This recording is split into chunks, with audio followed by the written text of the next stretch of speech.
We continue the realestateexperts.com real estate show. Brian Crabtree here. Really been a complex show today, and I hope you've gotten something out of it if you've been listening the whole time, talking about the reasons things are happening. So let me summarize the show and then pick up where we left off. At first, we talked about what was happening with the headlines in the market, but ultimately why we have a market that seems to be strong. Stock market, job growth, economy, inflation, all seems to be forging forward. Yet we have a housing market that at this point now seems to, for some reason, to be defying all of that gravity and lagging and in some cases declining.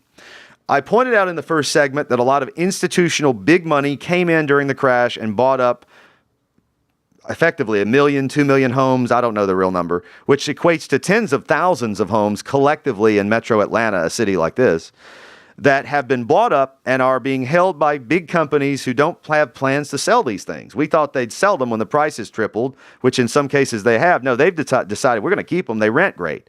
That's made renting easier. Home buying, due to the Democrats and the liberal government of 8 years prior to Trump, created so many regulations that have complicated the housing market and the mortgage market and the purchase market to a level it's almost untenable. It's just disgusting that people are just opting not to participate. They don't trust the real estate economy, the real estate people. They don't trust mortgage. They don't like going through the hell it takes to get to closing. And it's not so much the difficulty as it is the emotional toxicity that you have to endure to get from looking for a home to closing on one. You can't plan your life and expect it to all fall in place anymore. And that's a real tragedy for housing. So that's caused a lot of people to go, screw it, I'm just not going to move. I'll stay where I'm at. I already own a home, and it's easier to own the home and not deal with the bank again and just pay this off. Or I'll just rent if I need to move. And so if I've seen a lot of home sellers sell and then not buy again. And what that means is if they sell and they buy, the demand in the housing business stays at an equilibrium. But if they sell and then rent, rental rates go up, housing prices stay suppressed, or in this case, when there's not enough demand, are going down. I would submit to you that Atlanta would be worse than it is if it weren't for the fact that we have a lot of people from cities like Mobile and Birmingham and Huntsville and small town Southern America that are from, Asia or the Middle East or some other national origin. And they are migrating to international cities like Atlanta, creating a better real estate market here through extra demand and purchasing than we might have otherwise if it wasn't for that influx. So that's a positive thing for Atlanta.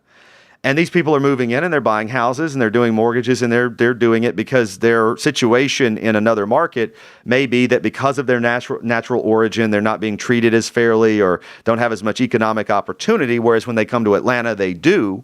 So they're coming into this marketplace and taking advantage of that. And so the complexity of mortgage is insignificant. The complexity of purchase is insignificant compared to what they may be facing in a social sense in the smaller market they live in. So that's helping Atlanta, but one has to ask at some point, when does that all burn off and that demand evaporates some? Then the market really gets into a bit of a struggle. I don't think housing looks good over the next year or two. I think the time to have sold was last year. I think it's still better now to sell than wait a year or two, but it's really, you got to sell if you need to sell in the next 3 or 4 years, because I think prices are going to precipitously decline. How much, I don't know. Then we talked about, in this show, as we recap, the rental situation. Because of all of these weird forces that really don't add up to make traditional economic sense in any way, we're seeing a lot of delivery of rental properties that I think exceeds where the demand is going to be. We're projecting continued increase in demand in rental, and I think that the economy is not going to sustain that much beyond where we are now, but we continue to deliver massive amounts of rental units.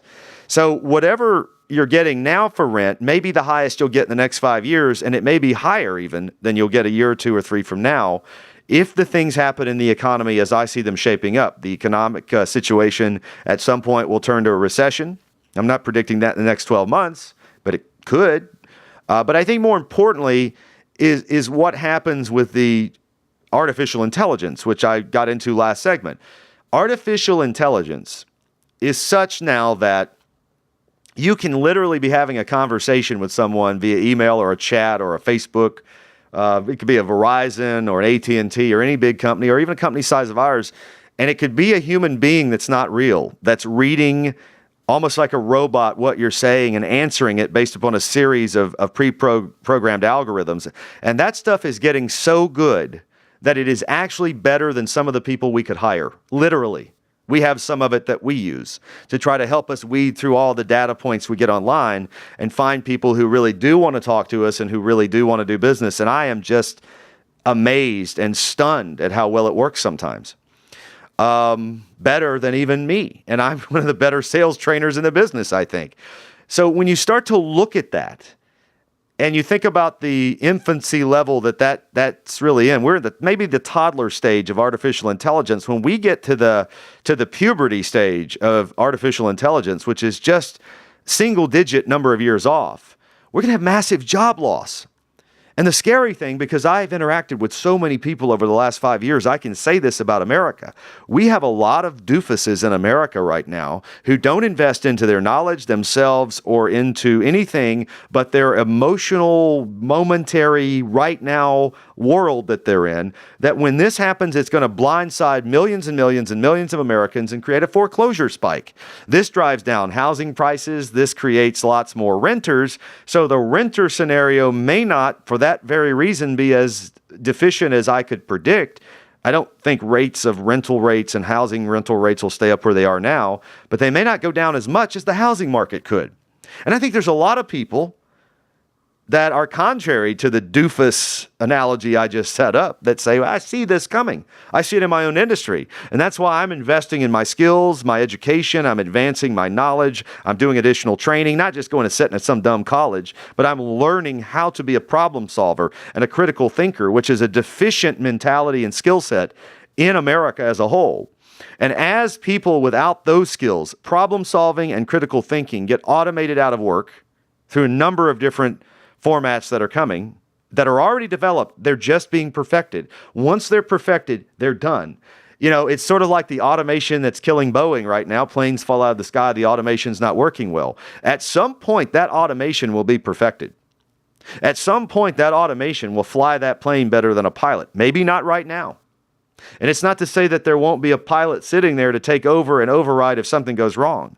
The problem that we're having now that's keeping this from killing jobs is that the automation sometimes is controlling the human, who can sometimes take manual control and fix a problem, just like those 737 Maxes that fell out of the sky. Boeing got ahead of itself.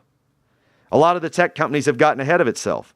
But the minute they figure out the balance between human interaction with automation, manual override with automation, and automation being so perfected that all the fail-safes are put in to keep it from having catastrophic failure, millions of Americans lose their jobs, and only the people who are really highly skilled, who understand how to override the automation and to pick up when the automation is failing, which involves incredible critical thinking and judgment skills, those people will be great. They'll be in great shape, high demand, much need for them, and there'll be these millions and millions of people, otherwise known as homeowners, who will need to fire sale homes, face foreclosure and all that. And this is coming within the next decade and probably significantly less time. So as we look at all of this stuff, that's a recap in eight or so minutes of the whole show today.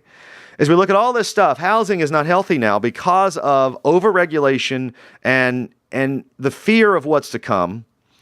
And the only way to put housing as an industry sector back into health is to basically do away with Dodd-Frank, go back to the age that we were in prior to the big boom and big crash, which is that people who are self-employed ought to be able to go through some sort of stated income process and get a loan with a little bit more, scrutiny than we had before. Last time you fog a mirror and have an ink pen, you can get a loan. I'm not suggesting that.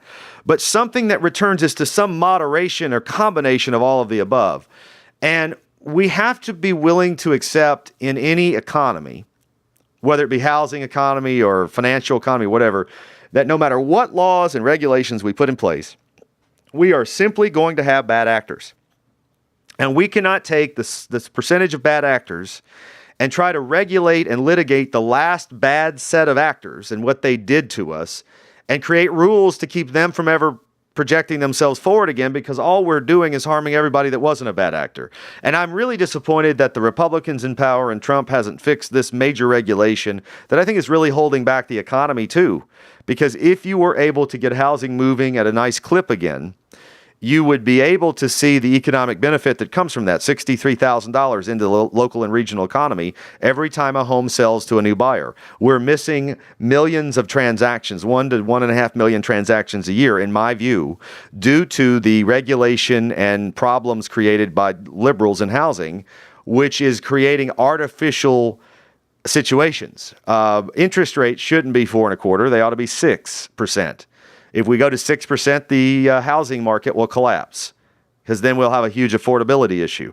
So we're stuck with government intervention into mortgage lending and regulation related. We're stuck with huge government intervention and subsidy into interest rates. The federal government, in other words, subsidizing interest rates. We have way too much institutional vigor, because that money is still just as easy to get for big institutions, into investment rental real estate, which is making it easier and more attractive to rent, which is also harming the market. Everything is sort of stacked against housing in a time where it seems everything is stacked for the economy. And because the economy is so strong, housing is being ignored when something really ought to be done about it, and it's just not happening. So for that reason, you have to be cautious in investing and buying now. I'm not saying don't invest and don't buy. There's always deals. I'm just saying be smart about it. Be the intelligent homeowner that I always talk about. TheRealEstateExperts.com if you'd like to reach out, get a free valuation of your home as it sits now, or ask us a question specific to your needs. Don't hesitate. Thanks for listening.